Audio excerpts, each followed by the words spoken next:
સ્વાગત છે તમારું ગુજરાત જોબ અપડેટ્સની અંદર। તો ગાઈઝ આજે આપણે અહીં એક યોજના વિશેની ચર્ચા કરવાના છે, જે તમે સ્ક્રીન ઉપર જોઈ શકો છો। તમે સ્ક્રીન ઉપર જોઈ શકો છો કે અહીં નવી પેન્શન યોજના 2025ની અંદર લાગુ થશે। તમારી પાસે નોકરી હોય કે ન હોય, પરંતુ આ પેન્શન યોજનાનો લાભ તમે મેળવી શકશો। તો કઈ એ યોજના છે કે જેને તમે નોકરી કરતા ન હોય તેમ છતાં પણ તેનો લાભ તમને મળી શકે, એની સંપૂર્ણ ચર્ચા આપણે વિડીયોની અંદર કરવાના છીએ। પરંતુ હજી સુધી જો તમે અમારી ચેનલને સબસ્ક્રાઇબ ના કરી હોય તો જલ્દીથી ચેનલને સબસ્ક્રાઇબ કરી લો, કારણ કે આવી નવી અપડેટ તમને મળતી રહેશે। અને વિડીયો ઇન્ફોર્મેટિવ લાગે તો લાઇક કરવાનું ભૂલતા નહીં। તો ચલો ગાઈઝ વિડીયોની શરૂઆત કરીએ। તો તમે અહીં જોઈ શકો છો કે એક અપડેટ આવી હતી 2025ની અંદર, જે તમે જોઈ શકો છો કે અહીં ગુજરાતમાં 2025માં કેન્દ્ર સરકારની નવી યુનિવર્સલ પેન્શન યોજના લાવવાની તૈયારીમાં છે।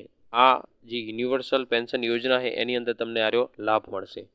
તો શું છે આ યોજનાનો હેતુ? તો તમે જોઈ શકો છો કે જેનો હેતુ દેશના તમામ નાગરિકોને, ખાસ કરીને અસંગઠિત ક્ષેત્રમાં મજૂર, નાના વેપારીઓ, સ્વરોજગાર લોકો અને વૃદ્ધાવસ્થામાં નાણાકીય સુરક્ષા પ્રદાન કરવાનો છે।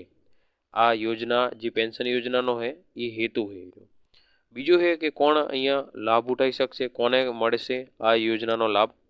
તો આ યોજના સ્વૈચ્છિક હશે, જેમાં કોઈ પણ વ્યક્તિ ભલે તેની પાસે નોકરી હોય કે ન હોય જોડાઈ શકે છે।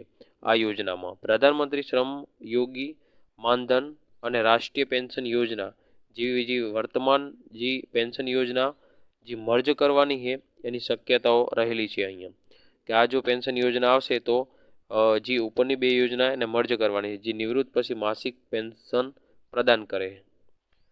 એના પછી આગળ જોઈએ કે એનો ક્રાઇટેરિયા શું છે। તો આ યોજનાનો લાભ મેળવવા માટે વ્યક્તિને 18 વર્ષ કે તેથી વધુ ઉંમરના હોવા જોઈએ અને 60 વર્ષ પછી પેન્શન મેળવવા ઈચ્છુક હોવા જોઈએ।